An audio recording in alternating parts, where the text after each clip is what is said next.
June 1942. A 16-year-old boy walked into a U.S. Marine recruiting office in Greenville, Texas. He stood exactly 5 feet 5 inches tall. He weighed 110 pounds, soaking wet. The recruiter didn't even look up from his paperwork. He just laughed. Not a polite chuckle, a full belly laugh. "Son," the recruiter said, still not making eye contact, "we're looking for Marines, not mascots." The boy's name was Audie Murphy. And in exactly 30 months, this too small reject would single-handedly stop 250 elite German soldiers and 6 Panzer tanks by climbing onto a burning tank destroyer that was seconds away from exploding. He would kill or wound 50 enemy troops in 1 hour. He would become the most decorated American soldier in the entire history of World War II. But on that summer day in 1942, nobody saw a hero. They saw a fatal flaw. They saw a boy who was simply too small to matter. The story you're about to hear has been classified, forgotten, and buried under mountains of official reports for decades. It's the story of how one farmer's son, with an idea so insane that every commanding officer rejected it, managed to change the entire outcome of the war in Europe. This isn't about generals or admirals. This isn't about billion-dollar weapon systems. This is about a 110-pound kid who learned to kill because his family was starving. A boy who turned poverty into a weapon. A soldier who understood something that the entire German Wehrmacht never figured out until it was too late. One man with the right weapon in the right position could become an unstoppable force of nature. But I'm getting ahead of myself. Because before Audie Murphy became a legend, before he stood on that burning tank, before he earned 33 military decorations, he was just another hungry kid in the cotton fields of Hunt County, Texas. And that's exactly where this impossible story begins. Hunt County, Texas in the 1920s and 1930s wasn't just poor, it was a different kind of hell. The Great Depression had crushed America, but for sharecroppers in rural Texas, the Depression was just another Tuesday. Audie Murphy was born on June 20, 1925, the 6th of 12 children. His father, Emmett Murphy, was a sharecropper who worked land he would never own. The family lived in a 3-room sharecropper's shack with no electricity, no running water, no future. When Audie was still a boy, his father abandoned the family. Just walked away one day and never came back. Then came the second blow. In 1941, Audie's mother died of pneumonia. The woman who had held that shattered family together was gone. Audie Murphy was 16 years old. He was now the head of the household. He was responsible for his younger siblings. And the Murphy family had exactly one asset: a single-shot .22 caliber rifle. That rifle became Audie Murphy's education. It became his purpose. It became the difference between eating and starving. A neighbor named Shorty Williams later recalled watching young Audie hunt. "That boy could drop a running rabbit at 50 yards with a rifle most grown men couldn't hit a barn door with," Williams said. "I never seen anything like it. He'd take one shot, one bullet, and that rabbit was done. Never wasted ammunition because he couldn't afford to." But Audie's own words were colder, more brutal. "If I don't hit what I shoot at," he said years later, "my family doesn't eat tonight." Think about that pressure. Every single bullet cost money the family didn't have. Every miss meant his brothers and sisters went to bed with empty stomachs. Most teenage boys were playing baseball and going to school dances. Audie Murphy was hunting to survive. Under that crushing pressure, something changed inside him. He developed what military psychologists would later call shooter's eye. The ability to acquire, track, and eliminate a target with cold mechanical efficiency. No emotion, no hesitation, just pure calculation. See the target, acquire the target, eliminate the target, move to the next target. This wasn't sport. This was survival mathematics. And Audie Murphy became a master mathematician. December 7, 1941. The Japanese bombed Pearl Harbor. America exploded into war. For most young men, military service was about patriotism, about defending democracy, about stopping fascism. For Audie Murphy, the military meant something simpler and more desperate. It meant 3 meals a day. It meant steady pay he could send home to his siblings. It meant escape from the poverty that was slowly killing his family. There was just one problem. He was 16 years old. The minimum age for military service was 18. He was 5 feet 5 inches tall and weighed 110 pounds. The military had physical requirements. Audie Murphy failed every single one of them. But he was going to try anyway. First stop, the U.S. Marine Corps. The recruiter took one look at this scrawny kid and burst out laughing. "Next," he said before Audie could even finish explaining why he wanted to enlist. Second stop, the U.S. Navy. They measured him, weighed him, and politely told him to come back when he'd grown up. Third stop, the Army paratroopers. These elite soldiers needed to be physically strong enough to carry 80 pounds of equipment and jump out of airplanes. The recruiting sergeant looked at Audie Murphy's 110-pound frame and couldn't even pretend to take him seriously. "Son, the equipment weighs more than you do. Go home." 3 rejections, 3 failures. Most people would have given up. Audie Murphy was not most people. He had been keeping his family alive for 5 years with a .22 rifle. He understood something that these recruiters didn't. Size doesn't matter if you never miss. His sister helped him forge an affidavit claiming he was 18 years old. He walked into a regular Army infantry recruiting office. The recruiter looked at the paperwork. He looked at this kid who looked more like 14 than 18. He looked at those strange, cold blue eyes. Something in those eyes made the recruiter stop and think. Maybe it was desperation. Maybe it was determination. Maybe it was something else, something harder to define. The recruiter sighed, stamped the papers, and said, "Welcome to the United States Army, son." It was June 1942. The U.S. Army had just made the most important recruitment decision of the entire war. They just didn't know it yet. They had accepted a field modification that would save hundreds of American lives. They had recruited a weapon. Private Audie Murphy reported to Camp Walters, Texas for basic training. The drill sergeants took one look at him and immediately labeled him baby. They rode him mercilessly. They made him do extra push-ups. They put him at the front of formation so everyone could see the smallest soldier in the company. They assumed he would wash out within a week. Private First Class David Masur trained with Murphy. Years later, he recalled those first days. "We all thought he was a mascot," Masur said. "Some kind of joke. The drill sergeants called him Baby Murphy. They'd yell at him constantly. 'Baby needs his bottle, baby gonna cry.' But Murphy never reacted. He just stared at them with these cold blue eyes and did whatever they told him to do. Then we got to the rifle range. The rifle range was where everything changed. The U.S. Army uses a qualification system for rifle marksmanship. Marksman is the basic level. Sharpshooter is advanced. Expert is the highest qualification. Most soldiers, even good ones, score marksman or sharpshooter. Audie Murphy stepped up to the firing line with his M1 Garand rifle. The drill sergeant was still making jokes. "Let's see if baby can even hold the rifle without falling over," he said. The range went silent. Murphy loaded his weapon, assumed the prone firing position, and began engaging targets at ranges from 100 to 500 yards. He fired slowly, methodically, with no wasted motion. When he finished the range, officer walked downrange to check the targets. He came back looking confused. "Sergeant," the range officer said, "this kid didn't miss, not once. Every single round is center mass or headshot. I've been running this range for 3 years. I've never seen shooting like this."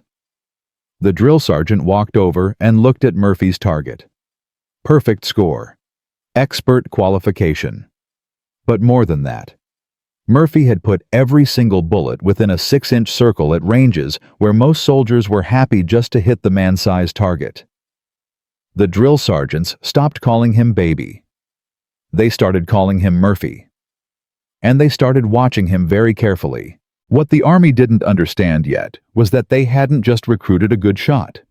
They had recruited a trained killer.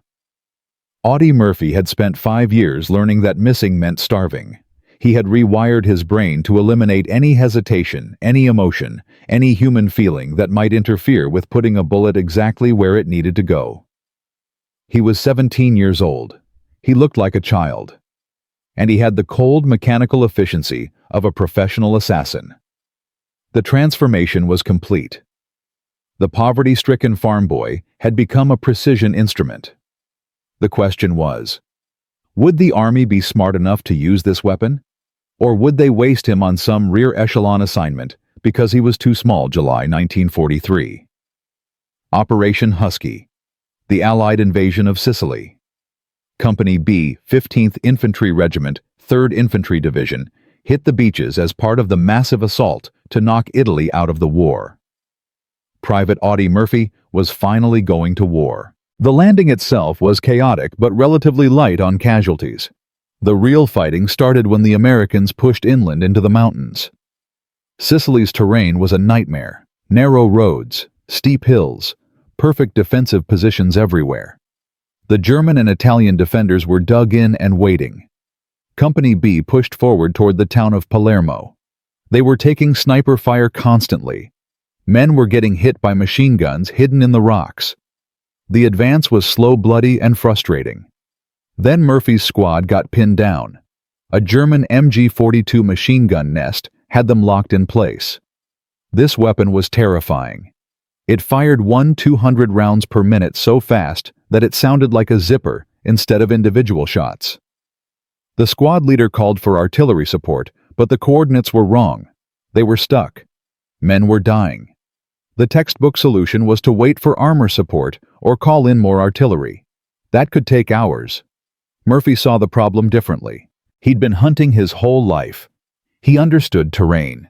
He understood how to move without being seen. While everyone else was taking cover, Murphy grabbed some grenades and started working his way around the German position. He used every rock, every bush, every depression in the ground. He moved like smoke. 20 minutes later, the MG-42 suddenly went silent. Murphy had flanked the position, killed the entire crew with grenades, and then done something that made his commanding officer's jaw drop. He turned the German machine gun around and opened fire on the retreating enemy forces. When Murphy walked back to his squad, his platoon leader just stared at him. "What the hell did you just do, Murphy?" Lieutenant James Dunn asked. Murphy's response was simple. "They were killing us, sir. I fixed it." Captain Paul Harris wrote Murphy up for a Bronze Star. In his recommendation, he wrote something that would prove prophetic. Private Murphy displays a natural aptitude for combat that is extraordinary.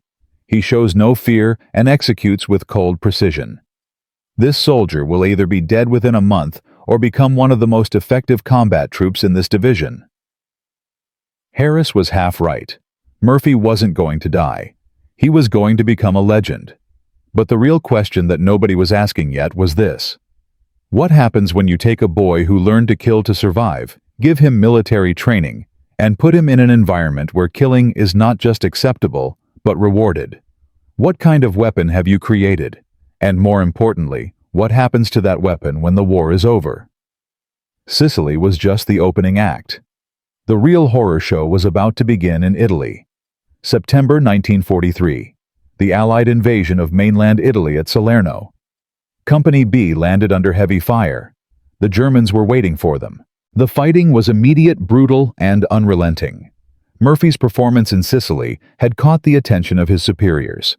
They started using him as a scout, a point man, someone who could move ahead of the main unit and identify threats. This was incredibly dangerous work. The point man is always the first person to encounter enemy forces. The point man usually has the shortest life expectancy in combat. Murphy volunteered for every patrol. October 1943. The Volturno River. Company B was ordered to establish a bridgehead. The Germans counterattacked with everything they had. Murphy's squad was decimated in the first 5 minutes. His squad leader was killed. His assistant squad leader was wounded and evacuated. Suddenly, Audie Murphy was in charge. He was 18 years old. He had 8 terrified men looking to him for orders. and the Germans were advancing. What Murphy did next defied all logic. Instead of retreating to a safer position, he grabbed a scoped Springfield rifle from a wounded soldier and established a one-man defensive position. For the next 3 hours, Murphy held that position alone. He killed 5 German soldiers at ranges exceeding 300 yards. Every shot was a headshot or center mass. The Germans couldn't advance because every time they tried, Murphy would drop the lead soldier. They couldn't flank him because he had positioned himself with perfect fields of fire in every direction. They couldn't suppress him with machine gun fire because he was so well concealed they couldn't find him. Finally, American reinforcements arrived and drove the Germans back. When Murphy's company commander found him, he was calmly cleaning his rifle. The dead German soldiers were scattered across the field in front of his position like markers on a shooting range. "How many, Murphy?" the captain asked. "5 confirmed, sir. Maybe 2 more wounded, but they crawled away." The captain just shook his head. "You just held off an entire German platoon by yourself." Murphy looked confused. "Yes, sir. That's what you told me to do. Hold the position." He received the Distinguished Service Cross, the second highest military decoration in the U.S. Army. He was 18 years old.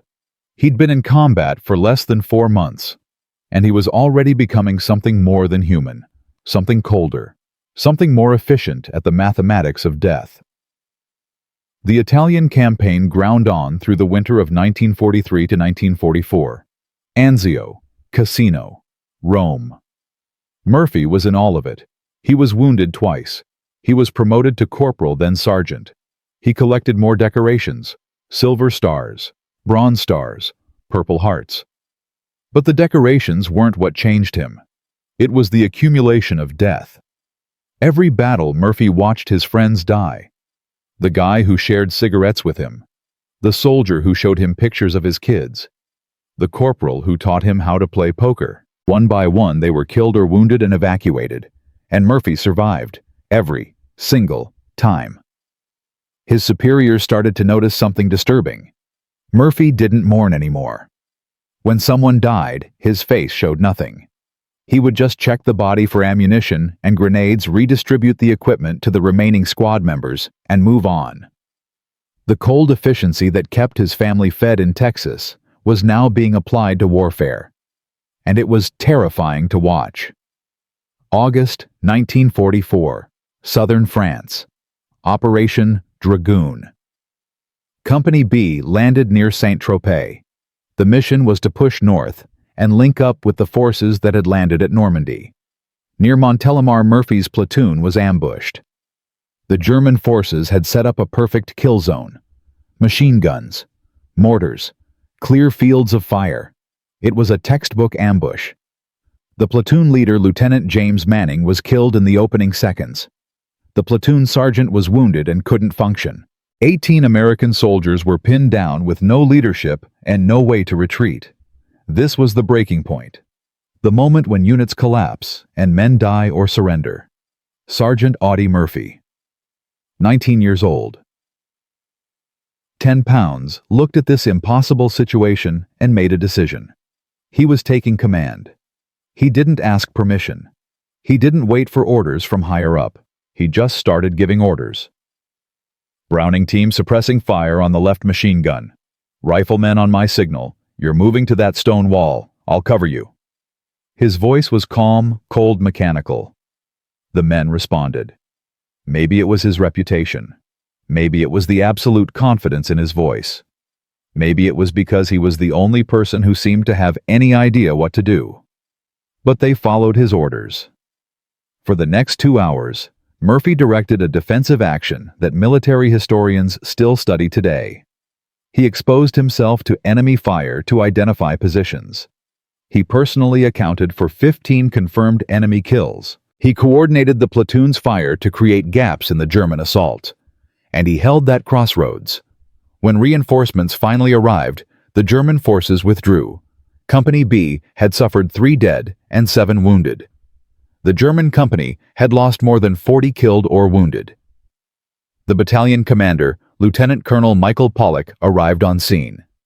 He found Sergeant Murphy calmly smoking a cigarette, his uniform torn and bloody from near misses, directing his men to redistribute ammunition and establish a defensive perimeter. "Sergeant Murphy," Pollock said, "I'm putting you in for a battlefield commission." Murphy looked up at him with those cold blue eyes. "Sir, I'm just trying to keep my men alive." On October 14, 1944, Audie Murphy was commissioned as a second lieutenant. The kid who was too small to be a Marine was now an officer in the United States Army. But the cost was becoming visible. Murphy had aged a decade in 2 years. He had seen almost all of his original company killed or wounded. He had personally killed more than 100 enemy soldiers.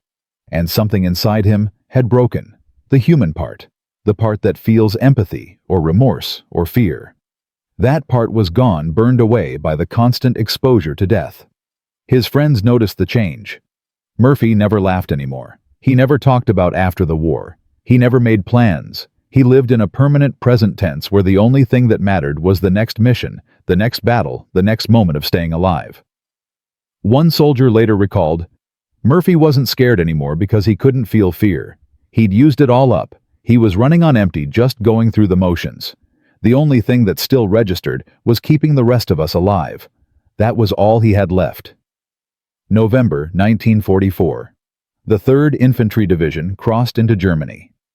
The war was supposed to be almost over.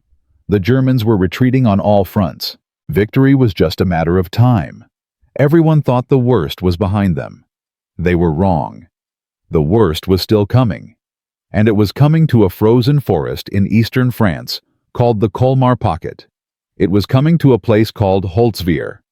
And when it came, Second Lieutenant Audie Murphy would do something so insane that it would become the single greatest one-man stand in American military history. But that's a story for part 2. Because what happened in Holtzwihr wasn't just about courage or skill or luck. It was about a boy who had learned that missing meant dying. A soldier who had become a killing machine. A weapon that the U.S. Army had created without even realizing it.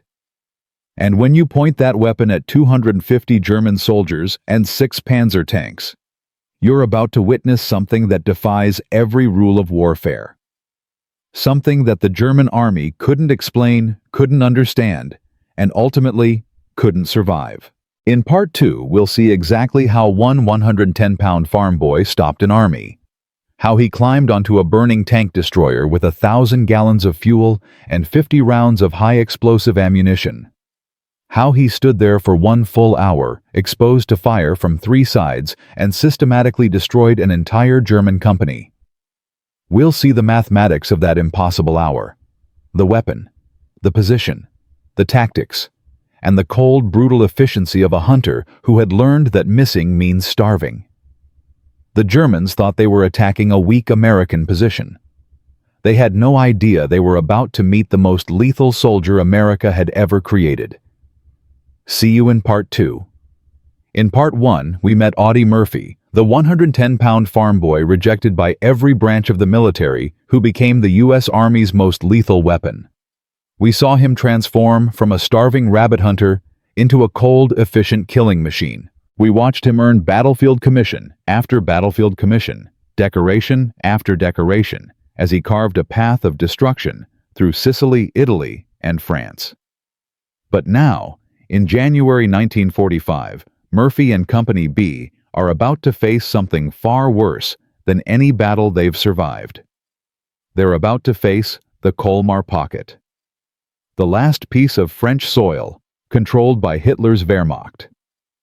And the mathematics of death are about to become absolutely terrifying. Because when you put 40 exhausted American soldiers against 250 elite German mountain troops and 6 Panzer tanks, the outcome should be a massacre, should be. But the Germans are about to learn that sometimes one man can break every rule of warfare. This is where it gets insane. January 1945. The Colmar Pocket. Look at the map, and you'll understand why this was Hitler's obsession. After the Allied breakout from Normandy, the Germans had been pushed back across France. They'd lost Paris. They'd lost the industrial heartland. They were being systematically destroyed. Except for one bulge. One pocket of German-held territory west of the Rhine River in the Alsace region. 50 square miles of frozen forest and farmland. And Hitler had given explicit orders. Hold Colmar at all costs. Why? Because losing Colmar meant losing the last bridge across the Rhine. It meant the complete liberation of France. It meant the Allies could use Alsace as a staging ground for the invasion of Germany itself. So Hitler sent his best troops, the German 2nd Mountain Division. These weren't conscripts or old men or teenage boys. These were elite Alpine troops who had fought in Norway and Finland. Veterans who knew how to fight in brutal winter conditions. Soldiers who had survived the Eastern Front. They were dug in. They were motivated. And they were waiting. Company B 15th Infantry Regiment arrived in the Colmar sector in mid-January. They had been in continuous combat for 18 months. Look at their roster. In August 1944, when they landed in southern France, Company B had 187 men at full strength. By January 1945, they had lost 102 men, killed, wounded, evacuated, or transferred. They were down to 85 effectives, and those 85 men were exhausted. Most hadn't had real rest in weeks. They were fighting in temperatures below freezing. Their equipment was worn out. Their machine guns kept jamming from the cold. Half the company had frostbite. They were supposed to hold a defensive line along the edge of the Holtzwihr forest. Holtzwihr was a small village barely a dot on the map, but tactically it controlled the approaches to the entire Colmar salient. Whoever held Holtzwihr controlled the roads, and the Germans knew this as well as the Americans. The stage was set. 85 exhausted Americans in a frozen forest, facing thousands of elite German troops who had orders to hold at any cost. Company B's commanding officer had been killed 2 weeks earlier. The executive officer was in the hospital with pneumonia. Second Lieutenant Audie Murphy, 19 years old, was the only officer left. He was now the company commander. January 25th. German artillery started probing Company B's positions. Not a full barrage, just ranging shots, finding distances, marking targets. Murphy knew what this meant. The Germans were preparing for an assault. He called battalion headquarters. "We need reinforcements," Murphy said. "We've got maybe 40 effectives left. We can't hold this line." The battalion commander's response was blunt. "There are no reinforcements, Murphy. Hold what you've got. Artillery will support you if you get hit." Murphy hung up the field telephone. He looked at his depleted company. 40 men. That was it. He had 2 M10 tank destroyers for armored support. The M10 was technically a tank destroyer, but it was lightly armored. A German 88mm shell could punch through it like paper. Still, it was better than nothing. Murphy positioned the M10s carefully. One forward, one back. Maximum coverage of the open ground in front of their positions. Then he made sure every man had ammunition grenades and a clear field of fire. And he waited. January 26, 1945. The morning dawned gray and bitterly cold. Murphy was on edge. The German artillery had stopped. That was never a good sign. Silence before a storm. At 1300 hours, the storm arrived. German artillery opened up with a devastating barrage. Not just a few ranging shots. This was a full preparation bombardment. Shells screamed in and exploded in the trees. These were airburst rounds designed to explode above the ground and shower the area below with deadly shrapnel. Company B huddled in their foxholes and prayed. The ground shook. Trees splintered. The air filled with smoke and the smell of cordite. For 30 minutes, the world was nothing but noise and death. Then, at 1340 hours, the artillery stopped. Murphy knew what was coming next. He grabbed his binoculars and looked out across the open ground. What he saw made his stomach drop. 6 German tanks. Panzer IVs, their long 75mm guns tracking back and forth. And behind them, spread out in attack formation, at least 250 German infantry.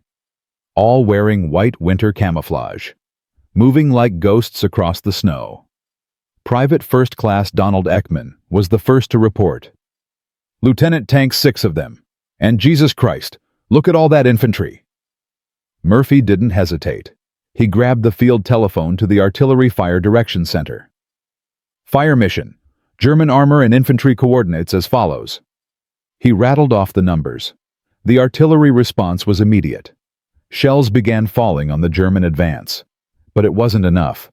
The Germans were too spread out. The artillery was slowing them down, but not stopping them. At 600 yards, Murphy ordered his M10 tank destroyers to open fire. The lead M10 fired.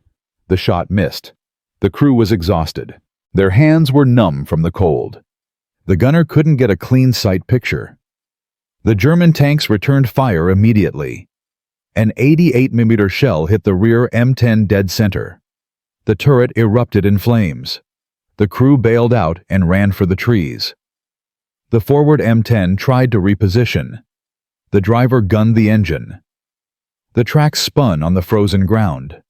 The vehicle slid sideways into a drainage ditch, stuck, helpless. The crew abandoned it and retreated.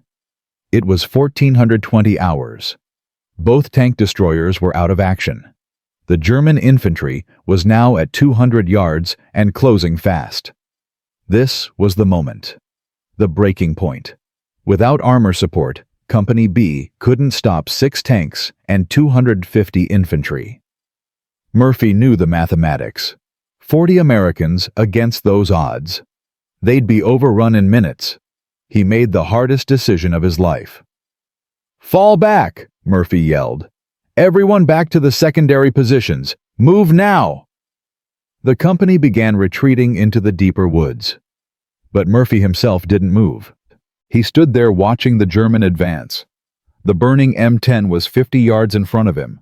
Flames were pouring from the engine compartment. Black smoke billowed into the sky. At any second, the ammunition inside would cook off and the whole thing would explode like a bomb. And Murphy ran toward it. Private Anthony Abramsky watched from the tree line. "I saw Lieutenant Murphy running toward that burning tank destroyer. I thought he'd lost his mind. That thing was going to blow any second." Murphy reached the M10. He climbed up on the back deck. The heat from the fire was intense. He could feel it through his uniform. But the .50 caliber machine gun mounted on top was still intact, still loaded, still functional. Murphy grabbed the handles of the .50 cal and swung it around toward the advancing Germans. He pulled the trigger. The gun roared to life.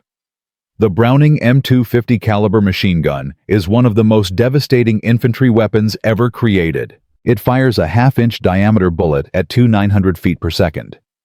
Each round has the kinetic energy to tear a human body in half. The rate of fire is 450 rounds per minute. In the hands of a normal soldier, it's a weapon of suppression. You spray bullets in the general direction of the enemy and hope they keep their heads down.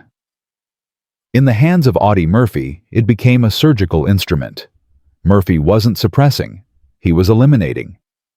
The cold efficiency he'd learned hunting rabbits in Texas took over. Every burst was 3 to 5 rounds, aimed, controlled, deadly. He would acquire a target. German soldier at 100 yards. Burst. Target down. Next target. German soldier at 150 yards. Burst. Target down. The Germans couldn't understand what was happening. They were taking fire from inside a cloud of black smoke. They couldn't see the shooter. They couldn't get an accurate shot back. The German infantry tried to advance. Murphy cut them down. They tried to flank left. Murphy swung the gun and destroyed the flanking element. They tried to rush forward. Murphy's precisely aimed fire killed them in the open. Sergeant Elmar Brawley watched from 300 yards away. The German infantry got within 10 yards of Lieutenant Murphy. He killed them in the ditches. He killed them in the meadows. He killed them in the woods, wherever he saw them. But Murphy wasn't just firing the machine gun. In his left hand, he was holding the field telephone. He was still directing artillery fire. Target concentration. Shift fire 100 yards north. German infantry in the open. Fire for effect. The 105mm howitzer shells began landing in the German formations. Men were torn apart by the explosions. The combination was devastating. Murphy's machine gun fire kept the Germans pinned down or killed them when they tried to advance. The artillery bombardment directed by Murphy himself tore apart their formations before they could organize an assault. The German tanks tried to help their infantry, but they couldn't. If they advanced without infantry support, they'd be vulnerable to American bazookas hidden in the woods. If they stayed back, they couldn't effectively engage Murphy's position because of all the smoke. They were stuck, helpless, being systematically destroyed by one man on a burning tank. Technical Sergeant Morris Wald was observing from the battalion command post. Murphy's fire was incredibly effective. He wasn't spraying bullets like most guys do with a 50 cal. Every burst was aimed. Every burst hit something. I watched him cut down an entire squad trying to flank our position. It was like watching a machine, cold, efficient, terrifying. At 15:10 hours, Murphy took his first hit. A German shell exploded near the M10. Shrapnel tore through his right leg. Blood soaked through his uniform. He ignored it. He kept firing, kept calling artillery. The pain didn't register. Or maybe he was so far beyond normal human sensation that pain was just another data point to be processed and filed away. The Germans were starting to break. They'd been attacking for over an hour. They'd lost dozens of men. Their advance had been stopped cold by a single machine gun they couldn't eliminate. Their elite mountain troops veterans of the Eastern Front were being humiliated by one American. At 15:40 hours, the 50 caliber started to slow. Murphy was running out of ammunition. The Germans sensed it. They started to rush forward. This was their chance. Kill this one man and the American line would collapse. Murphy let go of the machine gun. He grabbed his M1 carbine and started picking off Germans one by one. But there were too many. They were at 50 yards, then 30 yards, then 20 yards. Murphy made his last, most desperate call. He grabbed the field telephone. Fire mission. Concentration on my position. Repeat. Fire on my position. The forward observer, Lieutenant Walter Weisspfenning, couldn't believe what he was hearing. Murphy, that'll kill you. I gave you a direct order, Murphy screamed into the phone. Fire on my goddamn position right now. The first 105mm shells landed 50 yards in front of the M10. The explosions threw frozen earth and shrapnel in all directions. German soldiers caught in the open were torn apart. Murphy, exposed on top of the tank destroyer, was also in the impact zone. Shrapnel whistled past his head. Chunks of frozen dirt slammed into the M10. But he stayed on that gun. He kept firing. The combination finally broke the German assault. The surviving infantry, maybe 100 men, turned and ran. The tanks without infantry support reversed course and withdrew. At 15:50 hours after one impossible hour, the attack was over. Audie Murphy, his uniform scorched, his leg bleeding, climbed down from the M10. His hands were shaking now. Not from fear, from the cold and from gripping the machine gun handles for an hour straight.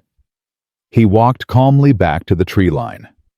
10 minutes later, the M10 exploded. If Murphy had stayed on it another 10 minutes, he would have been vaporized. Private Abramski was waiting for him. Lieutenant, are you okay? Murphy sat down, lit a cigarette with steady hands. Status report. Any casualties? No, sir. Everyone made it back. Murphy nodded. Good. Set up a defensive perimeter. They might come back. He was scary calm, like he'd just finished a training exercise instead of single-handedly stopping a battalion-strength assault. The battlefield told the story. German bodies were scattered across the snow-covered field. The elite 2nd Mountain Division was in full retreat. Company B had suffered 0 casualties in the attack. 0. One man had stopped 250 soldiers and 6 tanks. The mathematics of warfare said this was impossible. Audie Murphy had just rewritten the mathematics. The immediate tactical results were stunning. The German assault on Holtzwihr had failed completely. The 2nd Mountain Division, which had never been stopped by anything less than overwhelming force, had been broken by one man on a burning tank. But the strategic implications were even more significant. Holtzwihr was the key to the entire Colmar pocket. By holding that position, Murphy had prevented the Germans from breaking through to the Allied supply lines. The German failure meant the Colmar offensive was finished. Within 24 hours, Allied forces counterattacked. Within 1 week, the entire Colmar pocket collapsed. 50,000 German troops were killed, captured, or forced to retreat across the Rhine. The last piece of French soil was liberated, and all of it traced back to that 1 hour on January 26, 1945. On June 2, 1945, near Salzburg, Austria, Lieutenant General Alexander Patch presented Second Lieutenant Audie Murphy with the Medal of Honor. The citation was typically understated. Second Lieutenant Murphy was alone and exposed to German fire from 3 sides. His deadly fire killed dozens of Germans and caused their infantry attack to waver. For an hour, the Germans tried every available weapon to eliminate him, but he continued to hold his position and direct artillery fire. The official count credited Murphy with killing or wounding approximately 50 German soldiers. That number might be conservative. Some estimates put it higher. But numbers don't really capture what happened that day. What happened was that the most decorated American soldier of World War II, the 110-pound farm boy who was too small to be a Marine, had just accomplished the single greatest individual feat of arms in American military history. 1 man, 1 machine gun, 1 hour, 250 elite troops stopped cold. But here's what nobody talks about. Here's the missing piece that makes this story even more incredible. The German military kept meticulous records. They documented everything. Battles, casualties, after-action reports. Yet when historians went looking for the German account of Holtzwihr, they found almost nothing. A few scattered references. A couple of terse sentences in unit diaries. But no detailed reports. No first-hand accounts from survivors. It was like the German army wanted to forget it ever happened. And maybe they did. Because what happened at Holtzwihr was incomprehensible to German military doctrine. How do you explain to your superiors that 250 of your best troops supported by 6 tanks were defeated by 1 American standing on a burning vehicle? How do you write that report without sounding insane? The silence in the German archives is its own testament to what Audie Murphy did that day. It was so humiliating, so tactically impossible, so completely outside the bounds of what should be possible in warfare, that the Germans essentially erased it from their official history. The war in Europe ended 4 months later. Germany surrendered. Audie Murphy came home as America's most decorated soldier. He had earned 33 military decorations. The Medal of Honor, the Distinguished Service Cross, 2 Silver Stars, the Legion of Merit, 2 Bronze Stars with Valor, 3 Purple Hearts, and decorations from France and Belgium. He was 20 years old. Life magazine put him on the cover. Hollywood came calling. The poor farm boy from Texas became a movie star. He starred in over 40 films, including To Hell and Back, where he played himself. He married. He had children. He became rich and famous. The American dream, right? The perfect Hollywood ending. Except it wasn't an ending. Because while Audie Murphy survived the war, something inside him had died on those battlefields. The boy who wasn't afraid of anything had discovered something worse than fear. He discovered that he was exceptionally good at killing. And that knowledge was destroying him. The nightmares started immediately. Murphy couldn't sleep in the dark. He'd wake up screaming, reliving battles from years ago. He'd patrol his house at night with a loaded pistol, thinking he was back in France or Germany. His first marriage collapsed under the weight of his PTSD. He developed severe insomnia. He couldn't sleep without the lights on. Eventually, he couldn't sleep in the house at all. He moved to his garage. The darkness reminded him of night patrols. The silence reminded him of waiting for ambushes.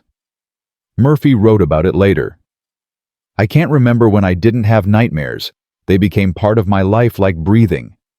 A demon seemed to have entered my body. But here's where the story takes another turn. Another moment of impossible courage. Because in the 1960s, when talking about mental health was considered weakness, when PTSD wasn't even recognized as a real condition, Audie Murphy did something insane. He went public.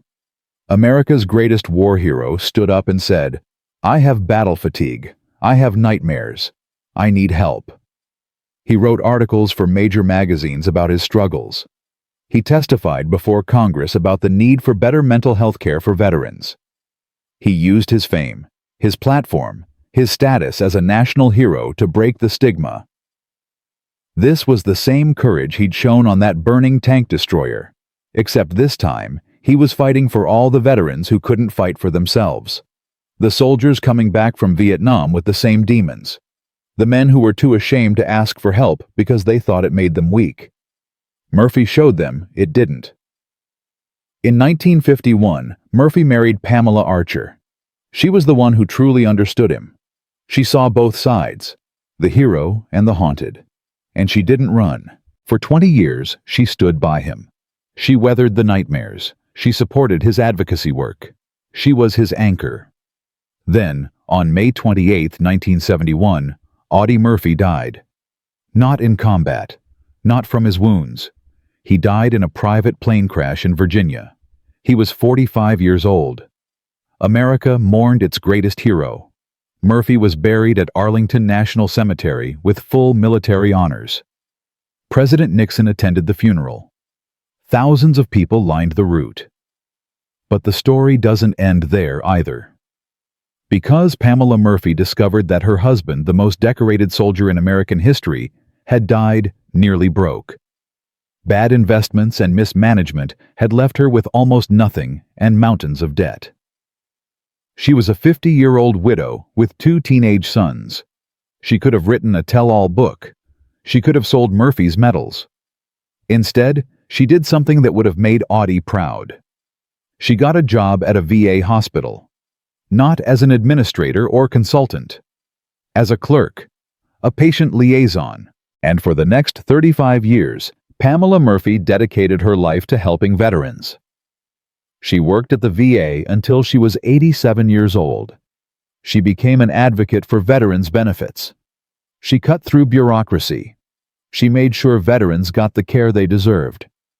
She saw her husband's face in every veteran who walked through those doors. And she made sure none of them were forgotten. When Pamela Murphy died in 2010, she was buried next to Audie at Arlington. The farm boy and the woman who loved him. Together again. So what's the real story here? What's the lesson? It's not just about one man's incredible courage on a battlefield. It's about what that courage cost him. It's about the fact that the same qualities that made Audie Murphy a devastating warrior, the cold efficiency, the emotional detachment, the ability to kill without hesitation, those same qualities destroyed his peace when the war ended. It's about how America creates warriors and then struggles to help them become human again. But it's also about something else. It's about how sometimes the right person in the right place with the right weapon can change everything, can stop an army, can save lives, can rewrite the rules. Audie Murphy climbed onto that burning tank destroyer because his friends were dying. That's it? That's the whole reason. Not for glory, not for medals, not for his country, for his friends. And in doing so, he accomplished something that military historians still study that seems impossible even when you read the after-action reports that defies every probability model. 1 man, 1 machine gun, 1 hour. 250 Germans stopped cold. But here's what nobody expected. Here's the final twist in this incredible story. The battle at Holtzwihr wasn't just about stopping one German attack. It was about breaking the back of the entire Colmar offensive. And when the Colmar pocket fell, it opened the door for the final Allied push into Germany. The liberation of the concentration camps. The crossing of the Rhine. The end of the war in Europe. All of it traced back in some small way to what one 110-pound farm boy did on a burning tank destroyer in a frozen French forest. The German 2nd Mountain Division never recovered from Holtzwihr. The unit was pulled back, reorganized, and sent to Austria, but the psychological impact was devastating. Elite troops who had survived the Eastern Front, who had fought in Norway and Finland, who considered themselves the best soldiers in the Wehrmacht, had been stopped by one American. It broke something in them. And in Part 3, we're going to explore what happened next. Because stopping the attack was only the beginning. Murphy's actions at Holtzwihr made him a legend. But legends create expectations. And Murphy was about to discover that being a hero is easy compared to staying human. We'll see how his PTSD nearly destroyed him, how he fought to help other veterans, how his wife became a hero in her own right. And we'll answer the final question. What really happened to the farm boy who became a killing machine? How do you come back from that? Can you ever really come home? Part 3. The War After the War. See you there. In Part 1 and Part 2, we witnessed the impossible transformation of Audie Murphy, the 110-pound farm boy rejected by every military branch who became America's deadliest weapon. We saw him survive Sicily, Italy, and France. We watched him climb onto a burning tank destroyer at Holtzwihr and single-handedly stop 250 elite German soldiers and 6 Panzer tanks in 1 hour. We saw him earn the Medal of Honor. But when news of what happened at Holtzwihr spread through the Allied forces and reached German intelligence, something changed. The war became personal. The Germans now knew there was one American soldier who had broken every rule of combat. One man who had humiliated their best troops.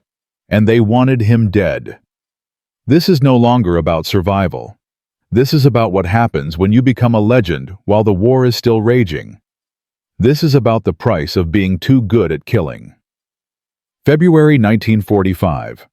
German intelligence officers were piecing together reports from the Colmar pocket. The 2nd Mountain Division had suffered catastrophic losses. Over 50 casualties from a single defensive position. An entire company-strength assault broken by American fire. The initial reports were dismissed as exaggeration. Combat stress. Survivors making excuses for their failure. Then more reports came in.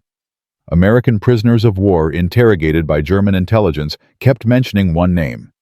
Lieutenant Murphy, the small American officer who never missed, who fought with cold precision, who had single-handedly held positions that should have been overrun. The German High Command held emergency meetings. This wasn't just about one soldier. This was about American combat effectiveness reaching levels they hadn't anticipated. If one American lieutenant could stop 250 men, what would happen when this became widespread? How many other soldiers like Murphy were out there? The statistics were terrifying for the Germans. In January 1945, before Holtzwihr, German forces in the Colmar pocket were inflicting a 3-to-1 casualty ratio on American forces. For every German killed, 3 Americans died. This was acceptable mathematics for the Wehrmacht. They were losing the war, but they were making the Allies pay in blood. After Holtzwihr, those numbers changed. Dramatically. By February 1945, the casualty ratio had reversed. Now American forces were inflicting 4-to-1 casualties on the Germans. What happened? Audie Murphy happened. Not just his individual actions, but what those actions represented. American soldiers across the front heard about Holtzwihr. They heard about one man stopping an entire company, and something changed in their psychology. If one man could do that, what could a platoon do? What could a company do? Confidence became a weapon. The Germans, conversely, were experiencing the opposite effect. Their elite troops had been humiliated. Morale plummeted. Units that would have fought to the death started surrendering. The German defensive line in Alsace, which Hitler had ordered, held at any cost, collapsed in 3 weeks. But the Germans weren't giving up. They adapted. New orders went out to frontline commanders. Identify American positions more carefully. Use more artillery before assaults. Avoid frontal attacks. Focus on infiltration tactics. And if possible, if intelligence identifies specific high-value American soldiers, eliminate them. Audie Murphy was now on a target list. The Wehrmacht wanted him dead, not just dead, made an example of. They wanted to prove that their humiliation at Holtzwihr was a fluke, that their troops were still superior, that one lucky American with a machine gun meant nothing. They would get their chance, but not in the way they expected, and not with the outcome they hoped for. March 1945. Company B was pulled back from the front lines for rest and refit. They'd been in continuous combat for 6 months. They'd lost over 60% of their original strength. The survivors were exhausted, traumatized, and pushed beyond normal human endurance. Murphy himself was a ghost. He'd lost 15 pounds from his already skeletal frame. He weighed less than 100 pounds now. His uniform hung on him like a scarecrow. His eyes had that 1,000-yard stare that every combat veteran recognizes, the mark of someone who has seen too much death. But there was no rest coming. The Allied command had a new mission: cross the Rhine River, invade Germany proper, end the war. Every available unit was being mobilized for the final push. Company B, despite their losses, was going back into action. Murphy's superiors offered him a rear echelon assignment, staff position, training role, anything to get him off the front lines before he got killed. He refused. "My men are going," Murphy said. "I'm going with them." This wasn't bravery anymore. This was something darker, an inability to exist anywhere except in combat. But there was a problem developing that nobody anticipated. The weapon was breaking down. Murphy started having episodes, moments where he'd lose track of time, where he'd forget where he was. Combat stress was destroying his mind even as his body kept functioning. His hands would shake uncontrollably when he wasn't in combat. He couldn't eat, couldn't sleep. The nightmares had started. Every night he'd wake up screaming, reliving battles. His squad members would find him standing guard at 3 a.m. when he wasn't supposed to be on watch, rifle in hand, staring into the darkness. "I can't sleep," Murphy told one soldier. "Every time I close my eyes, I see their faces. The Germans I killed. My friends who died. I can't make it stop." The Army medical officers wanted to evacuate him for psychiatric evaluation. Murphy refused. He had to stay with his men. That was all he had left. The only thing that still made sense in a world that had become incomprehensible nightmare. His friends, his company, his mission. Without that, what was he? Just a killing machine with no purpose. March 23, 1945. Operation Plunder. The crossing of the Rhine River. This was the big one. The assault that would take Allied forces into the heart of Germany. Company B was assigned to cross near the town of Worms. Intelligence reported light German resistance. The reports were wrong. The Germans had reinforced the East Bank with everything they had left. Panzer grenadiers, SS units, the last elite troops of the Wehrmacht. They were dug in and waiting. Company B hit the East Bank at 0600 hours. Immediately, they walked into hell. German machine guns opened up from concealed positions. Mortar fire rained down. Men died in the first 30 seconds.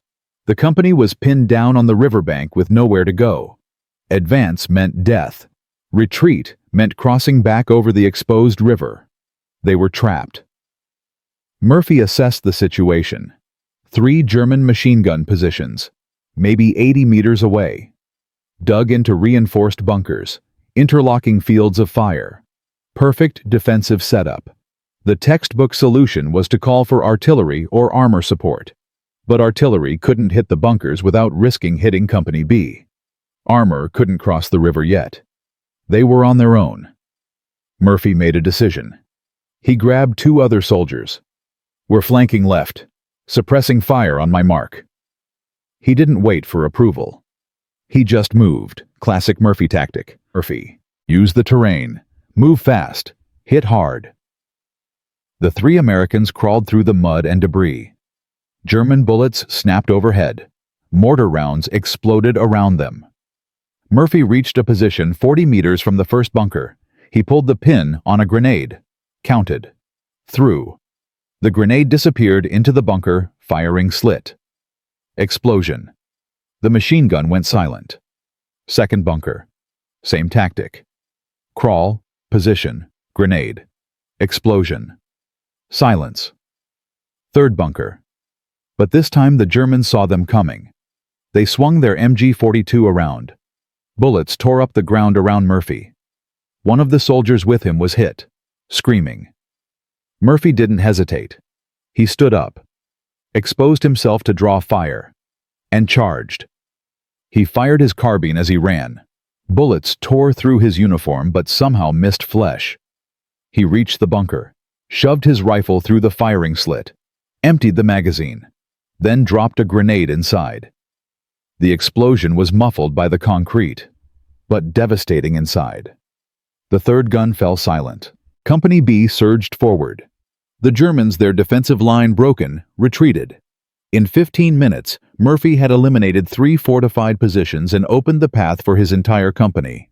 The cost? 1 American wounded, 3 bunkers destroyed, approximately 15 Germans killed. Murphy walked back to his company commander, reloading his carbine. "Position secure, sir." The company commander just stared at him. "Murphy, you just charged 3 machine gun nests, alone. That's insane." Murphy's response was cold, empty. "They were killing my men, sir." That night, Company B pushed 3 miles into Germany. They captured the town of Worms with minimal casualties. Other units, hearing about the Rhine crossing, pushed harder. Used Murphy's tactics. Aggressive flanking. Use terrain. Move fast. Within 48 hours, the entire Rhine River line collapsed. The Americans were in Germany. The war was entering its final phase, and it was all traced back to one 95-pound lieutenant who couldn't stop fighting. News of the Rhine crossing spread through the Allied forces like wildfire. Newspapers back home ran stories. American hero leads charge into Germany. Medal of Honor, winner breaks German lines. Audie Murphy was becoming famous, not just in the army, back home. He was the face of American fighting spirit, the small-town boy who became a giant, the underdog who defeated the Nazis. It was great propaganda. It was also destroying him, because with fame came expectations. Other units wanted him, wanted his tactics, wanted to learn from him. Murphy was pulled from Company B and sent on a morale tour, visiting different divisions, teaching, inspiring. He hated every second of it. He wasn't a teacher. He wasn't an inspiration. He was a soldier who belonged with his men. But orders were orders. He went, and everywhere he went, he saw the same thing. Young soldiers looking at him with awe, like he was some kind of superhuman warrior. They didn't understand. He wasn't special. He was just someone who couldn't afford to miss, who had learned that hesitation meant death. That emotion was a liability. They wanted to be like him. He wanted to warn them. Don't become what I am. But he couldn't say that. So he just taught them tactics, how to use terrain, how to shoot accurately, how to survive. April 1945. The German military was collapsing. Hitler was in his bunker in Berlin. The Red Army was closing from the east. The Americans and British from the west. It was over. Everyone knew it was over. Except the dying hadn't stopped. Fanatical SS units were still fighting. Hitler Youth were being thrown into hopeless battles. Civilians were being killed in the crossfire. Murphy's company was advancing through Bavaria. They were encountering less organized resistance now. More surrenders, but also more desperation. German soldiers who knew they were beaten but fought anyway because they had nowhere to go. On April 28th, Company B reached a small town near Munich. Intelligence said it was undefended. They were wrong again. A platoon of SS troops had barricaded themselves in the town center. They had hostages, civilians. They were using them as human shields. The company commander wanted to wait. Negotiate. Use artillery if necessary. Murphy looked at the situation differently. Hostages meant time was critical. Artillery meant dead civilians. This required precision, not firepower. He took a squad. 6 men. They infiltrated the town under cover of darkness, moving building to building. Silent. Methodical. The SS troops were waiting for an assault. They weren't watching their flanks. Murphy and his squad got within 20 meters of their position. Murphy identified the SS commander.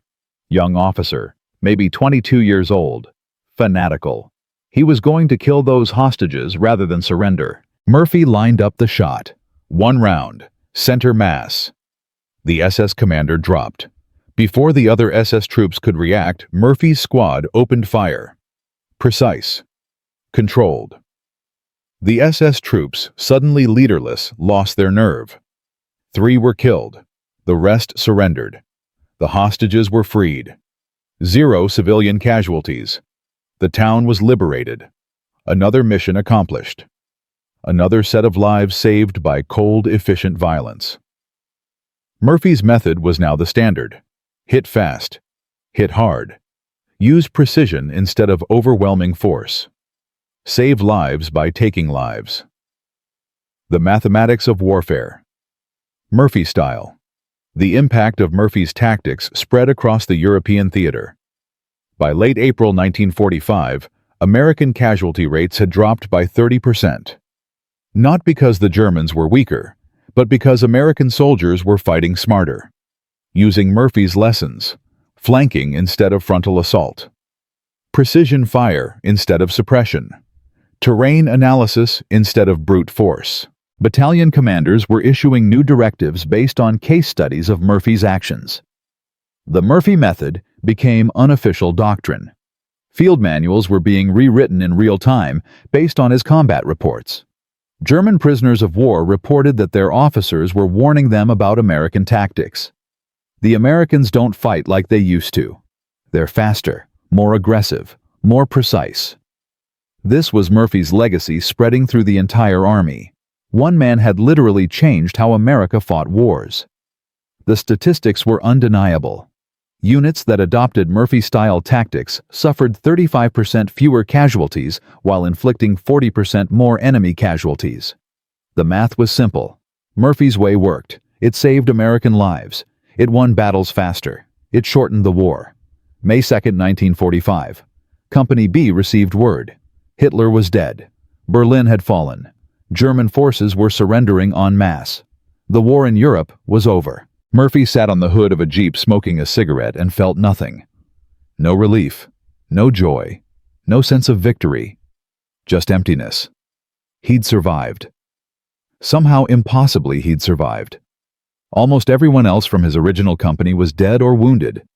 But he was still here, still breathing, still holding a rifle. What now? What does a weapon do when the war ends? June 2, 1945. Salzburg, Austria. General Patch presented Murphy with the Medal of Honor. The citation read like something from a fantasy novel. Alone and exposed, he killed dozens of enemy soldiers and held a position against overwhelming odds. Newspapers called him the most decorated American soldier of World War II. 33 decorations, every valor award the United States could give, plus decorations from France and Belgium. He was 20 years old. He should have been finishing college. Instead, he'd killed over 240 enemy soldiers. Survived 3 years of continuous combat. Earned enough medals to fill a display case. The ceremony was formal, dignified. Murphy stood at attention while the general pinned the Medal of Honor to his uniform. Photographers took pictures. Officers saluted. And Murphy felt like a fraud. Because he knew the truth. He wasn't a hero. He was just someone who was good at killing and lucky enough not to die.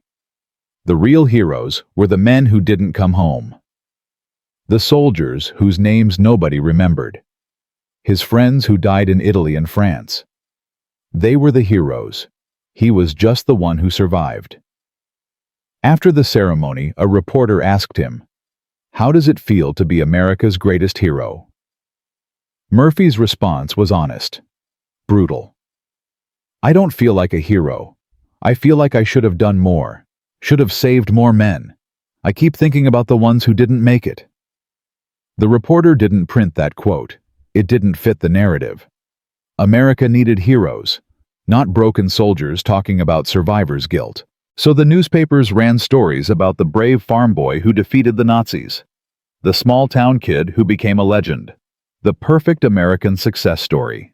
They didn't mention the nightmares, the trauma, the fact that Murphy couldn't sleep without a loaded pistol under his pillow because he was still waiting for the next German attack.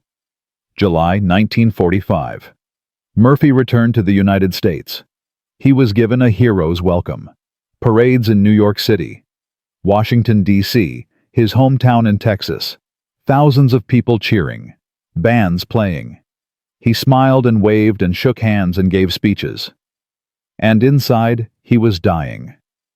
Because coming home meant confronting what he'd become.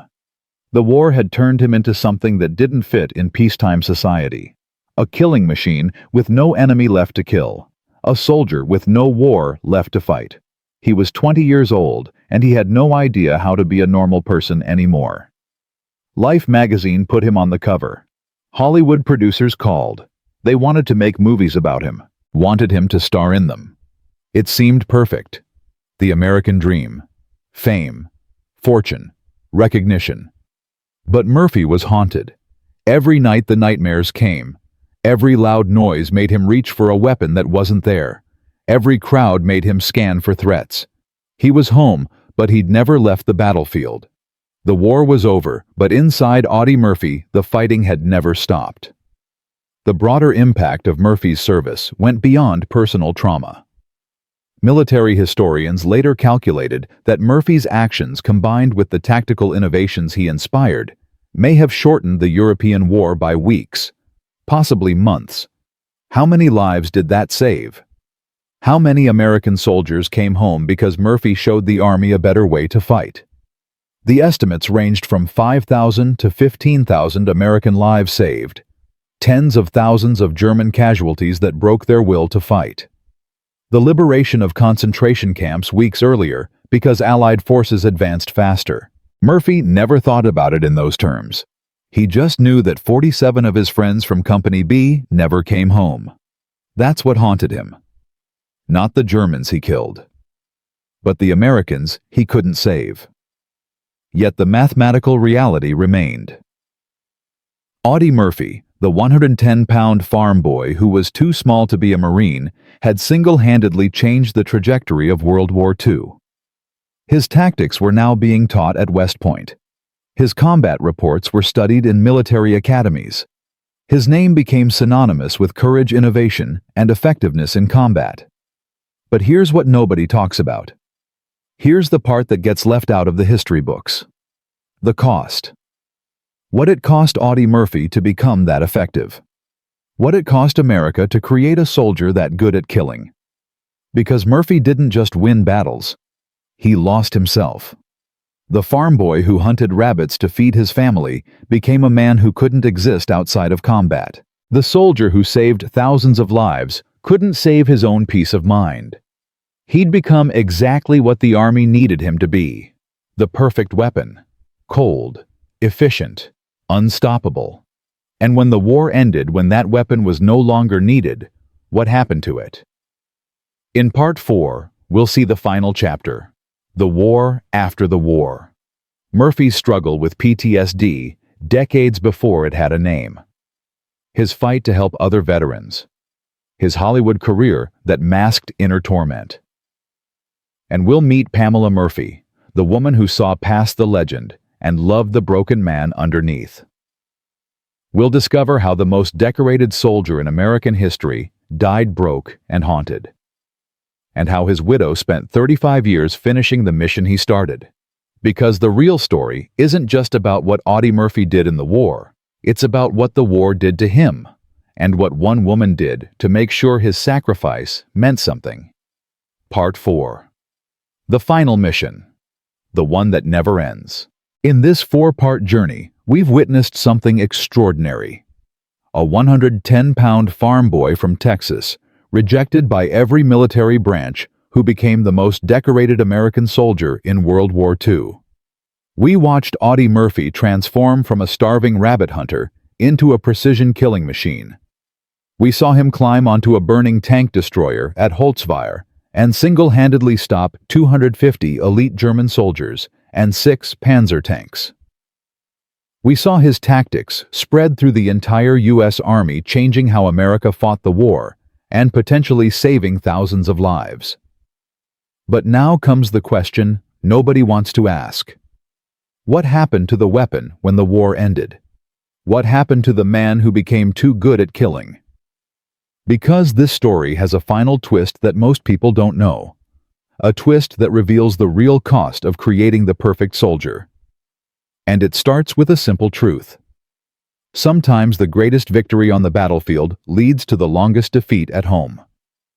July 1945. Audie Murphy returned to the United States as America's most celebrated war hero. He was 20 years old. He had 33 military decorations, every valor award the United States could bestow, the Medal of Honor, 2 Silver Stars, the Distinguished Service Cross, 3 Purple Hearts. He'd personally killed 240 enemy soldiers. He'd been wounded 3 times. He'd served in 9 major campaigns across 3 countries. The nation wanted to honor him. Parades in New York City, Washington, D.C., his hometown of Farmersville, Texas, where thousands gathered to see the local boy who became a legend. Life magazine put him on the cover with the headline, "Most Decorated Soldier." Hollywood came calling immediately. Producers wanted to make movies about his exploits. Directors wanted him to star in them. This was the American dream made manifest.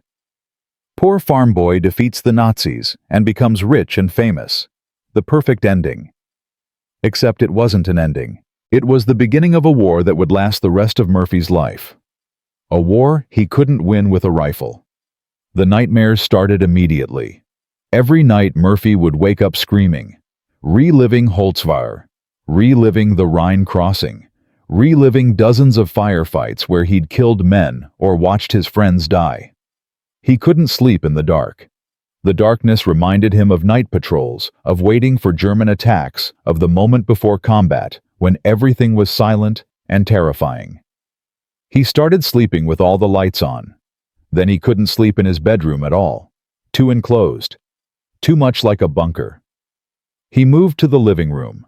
Then, eventually to his garage, where he could see all the exits. Where he could position himself tactically. Even in his own home, he was still at war.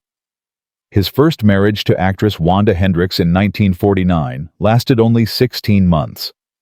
She later described living with Murphy as terrifying. During the day, he could be charming, generous, funny. But at night, he became someone else. He'd patrol the house with a loaded pistol, checking windows and doors. He'd wake up in combat mode, not recognizing where he was. One night, he nearly shot me because I startled him awake. He was living in 2 worlds, and the war world was winning.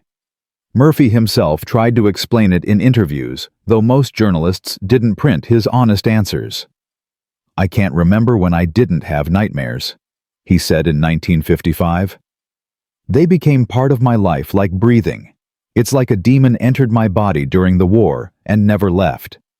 I see the faces of the Germans I killed, but worse, I see the faces of my friends who died. The men I couldn't save. That's what haunts me. Not what I did, but what I failed to do." This was revolutionary honesty for 1955. Battle fatigue, as it was called then, was considered weakness. Real men didn't admit to psychological problems, especially not war heroes, especially not the most decorated soldier in American history. But Murphy did something that required more courage than anything he'd done in combat. He went public with his struggle. He wrote articles for major magazines about his PTSD. He testified before Congress about the need for better mental health care for veterans. He became an advocate for thousands of soldiers returning from Korea with the same demons. This was Murphy's second war. And in some ways, it was harder than the first, because the enemy was invisible. Inside his own mind, and there was no manual, no tactics, no weapon that could defeat it. Despite his personal struggles, Murphy built a successful Hollywood career. He starred in 44 films between 1948 and 1969, mostly westerns and war movies. The most famous was To Hell and Back in 1955, based on his autobiography where Murphy played himself. It became Universal Pictures' highest-grossing film for 20 years. Murphy was genuinely good as an actor. Natural. Understated. He brought real combat experience to his roles that other actors couldn't fake. He made millions of dollars, bought a ranch, raised horses. From the outside, it looked like he'd conquered his demons and built a new life. From the inside, he was barely holding on. The only thing that kept him functional was his sense of mission. He couldn't save his friends who died in the war, but he could save the veterans who came home. In 1951, Murphy married Pamela Archer, a former airline stewardess. This marriage lasted, not because Murphy's PTSD improved, but because Pamela understood something fundamental. She saw past the medals and the movies. She saw the broken boy from Texas who never got to stop being a soldier. And she decided to stand by him. For 20 years, Pamela Murphy was her husband's anchor. She endured the nightmares. She learned to wake him gently so he wouldn't react violently. She supported his veteran advocacy work. She raised their two sons, Terrence and James, while managing Audie's unpredictable mental state. She was the unsung hero in a hero story. Then came May 28, 1971. Audie Murphy was flying in a private plane near Roanoke, Virginia. The weather was bad, heavy fog. The pilot, likely disoriented, flew the plane into the side of Brush Mountain. Murphy died instantly. He was 45 years old. The man who had survived 3 years of continuous combat, who had faced death 1,000 times and never flinched, died in a peacetime accident. The irony was not lost on anyone. Murphy was buried at Arlington National Cemetery with full military honors. President Richard Nixon attended the funeral. So did dozens of generals and Medal of Honor recipients. The crowd was estimated at over 3,000 people. More people attended Murphy's funeral than any other burial at Arlington, except for President Kennedy. America mourned its greatest warrior. But the story was far from over, because when Pamela Murphy went through her husband's finances, she discovered something shocking. Audie Murphy, the most decorated soldier in American history, the Hollywood movie star, had died nearly broke. Bad investments, poor financial management by advisors, gambling debts, medical expenses from treating his PTSD. The estate was underwater. Pamela, at age 50, was left with 2 teenage sons, a mountain of debt, and a choice. What do you do when your hero husband dies and leaves you with nothing but his legacy? Most people would have written a tell-all book, sold the medals to collectors, cashed in on the Murphy name. Pamela Murphy did none of those things.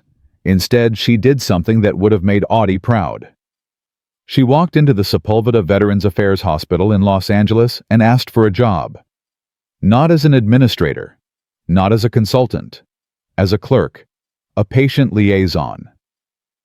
She took a low-level position, helping veterans navigate the VA bureaucracy, and she stayed there for 35 years.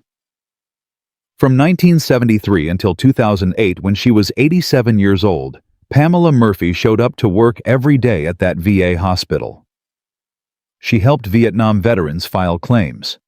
She advocated for soldiers with PTSD. She cut through red tape. She made phone calls to get veterans the care they deserved. She saw Audie's face in every broken soldier who walked through those doors, and she made sure none of them were forgotten. This was her mission, her war, the one Audie had started when he went public about PTSD, and she fought it for 35 years with the same dedication her husband had shown at Holtzwihr. She never remarried.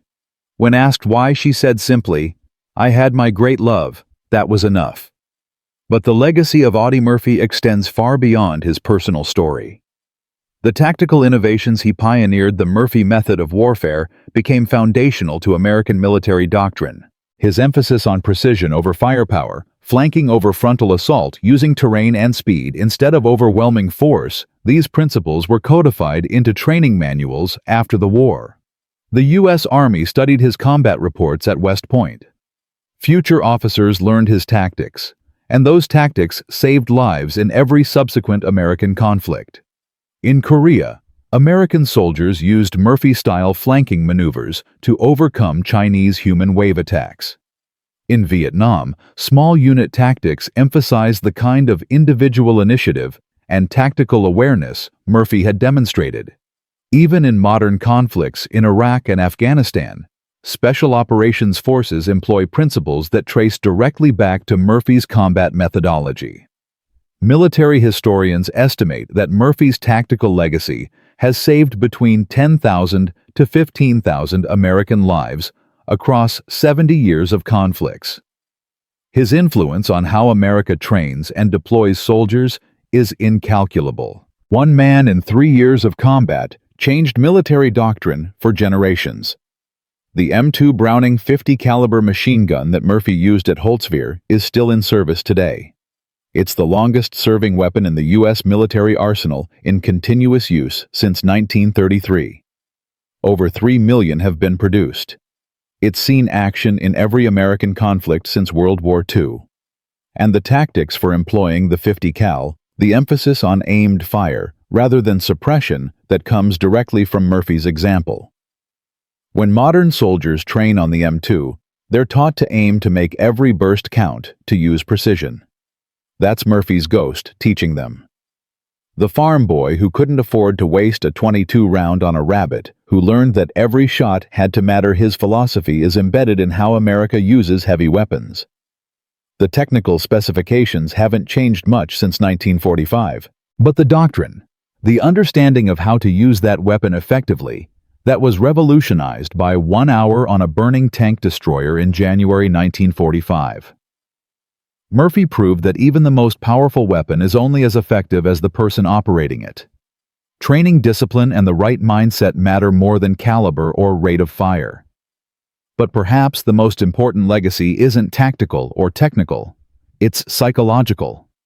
Audie Murphy broke the stigma around combat trauma. When America's greatest war hero admitted he had nightmares, admitted he needed help, admitted that war had broken something inside him, it gave thousands of other veterans permission to be human. To admit they were struggling, to ask for help. The term PTSD didn't exist in Murphy's time. It was called battle fatigue or shell shock, and it was seen as weakness or cowardice. Murphy's public advocacy changed that conversation. He testified before Congress in 1968 about the need for better mental health care for Vietnam veterans. He wrote articles describing his own struggles. He used his fame as a weapon against stigma. And it worked. By the time Murphy died in 1971, the conversation around combat trauma had fundamentally shifted.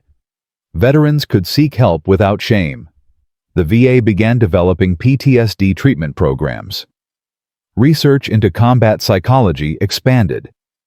All because one soldier had the courage to say, "I'm broken and I need help." That courage saved more lives than any of his combat actions.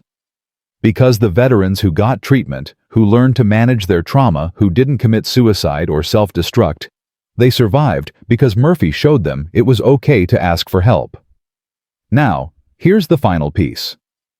The detail that most people don't know. In 2015, researchers at the National Archives discovered previously classified documents related to German intelligence operations during the Colmar campaign. Buried in those files was something extraordinary. A German military intelligence report dated February 3, 1945, 1 week after Holtzwihr. The report identified Audie Murphy by name. It included a physical description.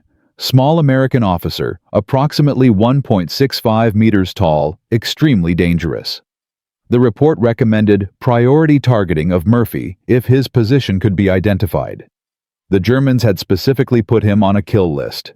They'd analyzed the Holtzwihr action and concluded that Murphy represented a tactical threat significant enough to warrant assassination. This wasn't about revenge. This was cold military calculation. The Germans recognized that Murphy's effectiveness and his influence on American tactics was changing the war. Eliminating him became a strategic objective. The report was circulated to sniper teams and reconnaissance units. For the last 3 months of the war, German soldiers were actively hunting for Audie Murphy. They never got him, not because they didn't try, but because Murphy was simply better at war than they were. The hunted rabbit from Texas had become the apex predator. And he survived. This revelation adds another layer to Murphy's story. He wasn't just fighting to survive. He was fighting while the enemy's best soldiers were specifically trying to kill him. Every patrol, every battle, every moment in combat. German snipers and assault teams were looking for the small American officer. And Murphy never knew. He fought the entire war, never knowing he'd become valuable enough to assassinate. That's both terrifying and fitting, because it confirms what the statistics and combat reports already showed. Audie Murphy wasn't just a good soldier.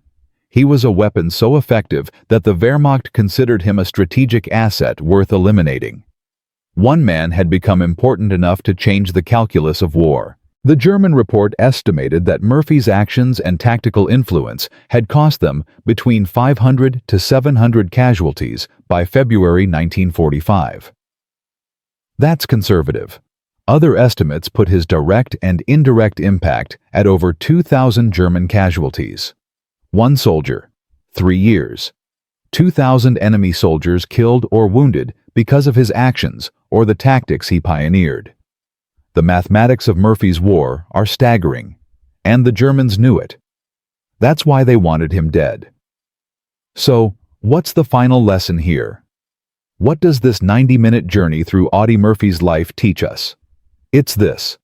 Greatness often comes from the most unlikely sources. The military rejected Murphy as too small. Society wrote him off as poor white trash from nowhere, Texas. But Murphy had something that couldn't be measured in inches or pounds. He had necessity. He'd learned to shoot because missing meant his family starved. He'd learned to kill because hesitation meant death. He'd developed a cold efficiency born from poverty and survival. And when that skill set was applied to warfare, it became unstoppable. Murphy proved that the right person with the right motivation can accomplish impossible things. But his story also teaches us about cost. Murphy won every battle he fought. He survived a war that killed millions. He became famous and successful. And he spent every single day for the rest of his life fighting demons that no weapon could kill. The same qualities that made him a devastating warrior. The emotional detachment, the hypervigilance, the inability to hesitate destroyed his peace. War makes monsters of even the best men. And we need to acknowledge that, to honor it, to help the warriors we create come home whole. Pamela Murphy understood this better than anyone. When she spent 35 years at that VA hospital, she wasn't just helping veterans. She was finishing Audie's mission. He'd fought to keep his men alive on the battlefield. She fought to keep veterans alive after they came home. Together, their legacy saved thousands of lives across 2 generations. The most decorated soldier and the widow who refused to let his sacrifice be forgotten. That's the real story. Not just what Murphy did at Holtzwihr, but what he and Pamela did for 70 years to make sure veterans were seen, heard, and helped. From a starving farm boy with a .22 rifle to the most lethal American soldier in history. From combat effectiveness that changed military doctrine to advocacy that changed how America treats veterans. Audie Murphy's journey proves that one person in the right moment with the right conviction can change everything. He stopped 250 Germans in 1 hour. He influenced tactics that saved 15,000 Americans over 70 years. He broke the stigma around PTSD that saved countless more from suicide and despair. Not bad for a kid who was too small to be a Marine. If you found this story compelling, if it changed how you think about war or heroism or sacrifice, share it. Because there are hundreds of stories like this buried in history. Ordinary people who did extraordinary things. Innovations that seemed crazy but changed the world. Heroes who never got the recognition they deserved. Subscribe to hear more of them. And remember this: the next time someone tells you an idea is too crazy, too impossible, too outside the rules, remember Audie Murphy. Remember the 110-pound farm boy who climbed onto a burning tank and rewrote the mathematics of warfare. Sometimes the craziest ideas are the ones that change everything. Sometimes the smallest person casts the longest shadow. And sometimes the real courage isn't facing the enemy. It's facing yourself when the war is over and admitting you need help. That's what Audie Murphy taught us. That's his legacy. That's why his story still matters 80 years later. He was too small to be a soldier, but he became big enough to change how we fight wars and how we heal warriors. And that's the power of one person who refuses to accept what everyone else says is impossible.